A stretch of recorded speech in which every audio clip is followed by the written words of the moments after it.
Hi, it's me again. Today is January 8th, and we'll jump right into reading, starting with the commentary. If I can get my glasses on. There. The human condition is always surprising. It has been 20 years since Abraham was in Egypt and lied to the Pharaoh about Sarah's being his sister and not his wife. In the intervening 2 decades, Abraham has been reassured repeatedly that God will continue to bless him and keep his promises. Abraham has been honored with the very presence of God and made to witness the destructive power of God's judgment against Sodom and Gomorrah. Yet, almost unbelievably, the Genesis account records that Abraham once again lies about his true relationship with Sarah, this time to a pre-Philistine father king whose titular name is Abimelech. They use fancy words in this. Abimelech may desire to marry Sarah in order to form an alliance with Abraham, whom he undoubtedly regards as a powerful nomad prince. Fortunately, God intervenes before any doubt can be cast upon the paternity of the son whom Sarah will soon bear to Abraham. Not so fortunately, there continues to be doubt cast upon the character of this great man of faith. Despite all his outstanding qualities, Abraham appears to have a tendency toward deception.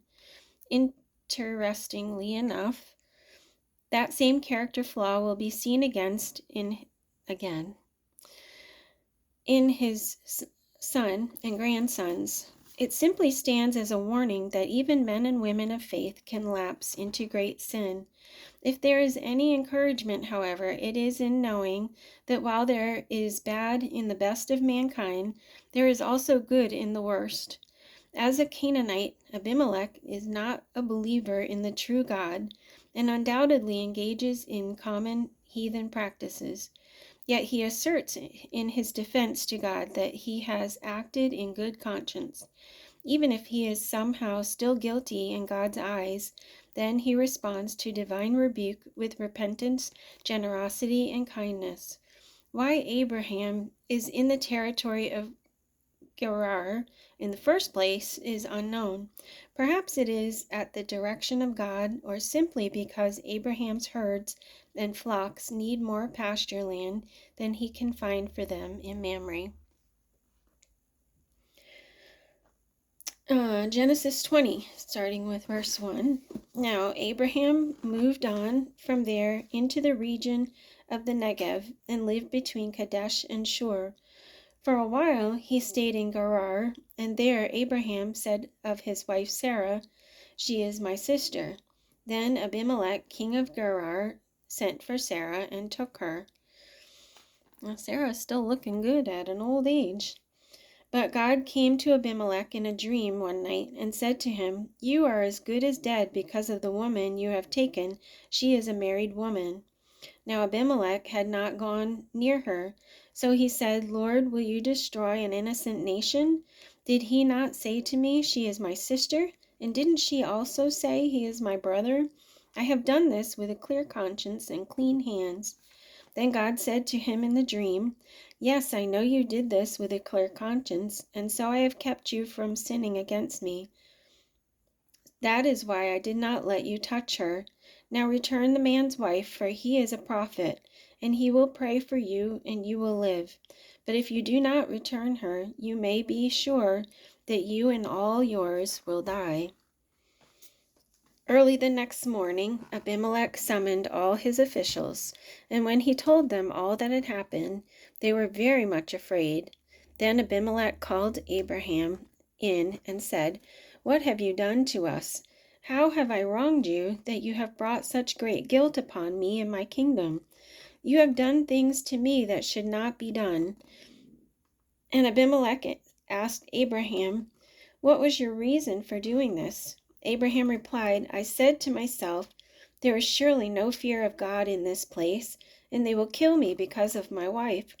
Besides, she really is my sister, the daughter of my father, though not of my mother. And she became my wife. And when God had me wander from my father's household, I said to her, this is how you can show your love to me. Everywhere we go, say of me, he is my brother.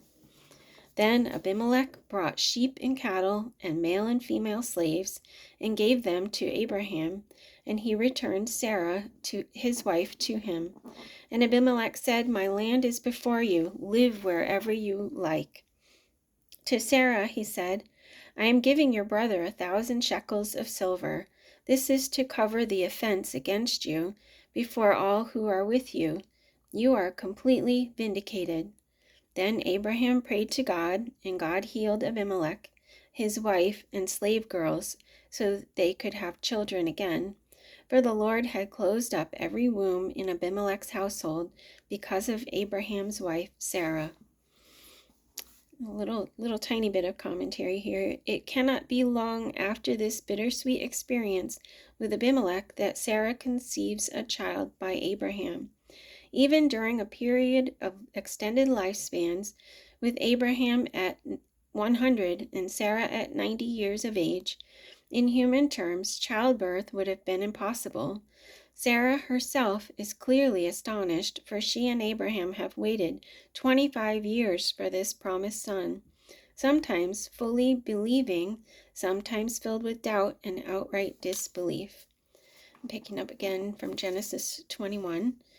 Now the Lord was gracious to Sarah as he had said, and the Lord did for Sarah what he had promised. Sarah became pregnant and bore a son to Abraham in his old age, at the very time God had promised him. Abraham gave the name Isaac to the son Sarah bore him.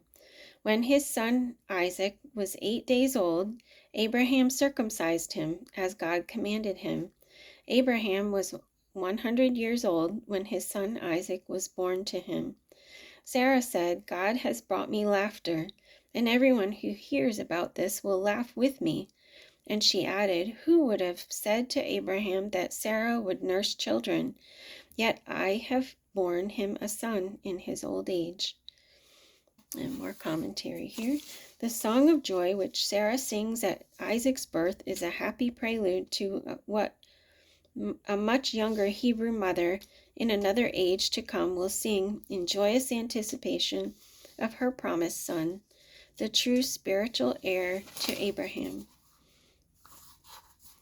In the time which has passed since Abraham came into the land ruled by Abimelech, Abraham has greatly prospered, not only in having a son born in his old age, but also in the increase of his flocks and herds.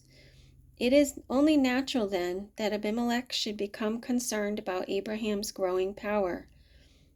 The Genesis account records Abimelech's diplomatic move to protect his own political position by entering into a treaty of mutual peace with Abraham. A brief account follows of how Abraham and Abimelech implement the spirit of the treaty in resolving a dispute over a well.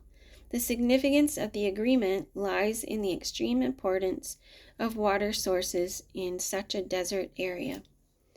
Genesis 21 from 22.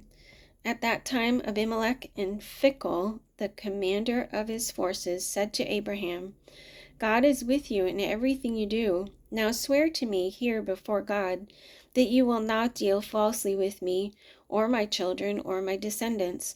Show to me the country where you are living, as an alien, the same kindness I have shown to you. Abraham said, I swear it. Then Abraham complained to Abimelech about a well of water that Abimelech's servants had seized. But Abimelech said, I don't know who has done this. You did not tell me, and I heard about it only today. So Abraham brought sheep and cattle and gave them to Abimelech, and the two men made a treaty. Abraham set apart 7 ewe lambs from the flock, and Abimelech asked Abraham, what is the meaning of these 7 ewe lambs you have set apart by themselves? He replied, accept these 7 lambs from my hand as a witness that I dug this well." So that place was called Beersheba, because the two men swore an oath there. After the treaty had been made at Beersheba, Abimelech and Phicol, the commander of his forces, returned to the land of the Philistines. Abraham planted a tamarisk tree in Beersheba, and there he called upon the name of the Lord, the eternal God. And Abraham stayed in the land of the Philistines for a long time. And here's another commentary. Even in modern times, the city of Beersheba, meaning well of seven or well of the oath, stands as a tribute to the amicable attitude with which these two men diffused a potentially explosive situation. Probably 3 years have passed since Isaac was born, and it is the time of Isaac's weaning. The customary feast at the time of a child's weaning is normally an occasion for celebration, but the feast for Isaac becomes an occasion for resentment. Sarah knows that Ishmael, now a lad of 17, is mocking young Isaac, and that he also represents a threat to Isaac's right of inheritance. It is therefore Sarah's wish that Abraham cast out Ishmael along with his mother Hagar. Naturally, Abraham is reluctant to do this, not only because of his natural ties to Ishmael, but also because of the customary law of his day, which forbids the expulsion of a slave wife and her children. But God, for his own reasons, instructs Abraham to do as Sarah has requested, and Abraham makes the painful separation. As Ishmael and his mother wander through the desert region, and their supply of water finally runs out, Hagar lapses into despair. Although 17 years old, Ishmael evidently is still immature and very much dependent upon Hagar. The picture is that both Hagar and the boy are sitting in the desert, sobbing at their imminent death. But God responds to Ishmael's crying by providing a well of water, and he reassures Hagar that Ishmael will be the father of a nation. The account begins as Isaac grows from infancy into early childhood. Picking up Genesis 21:8. The child grew and was weaned, and on the day Isaac was weaned, Abraham held a great feast. But Sarah saw that the son whom Hagar the Egyptian had borne to Abraham was mocking, and she said to Abraham, "Get rid of that slave woman and her son, for that slave woman's son will never share in the inheritance with my son Isaac." The matter distressed Abraham greatly because it concerned his son, but God said to him, "Do not be so distressed about the boy and your maidservant. Listen to whatever Sarah tells you, because it is through Isaac that your offspring will be reckoned. I will make the son of the maidservant into a nation also, because he is your offspring."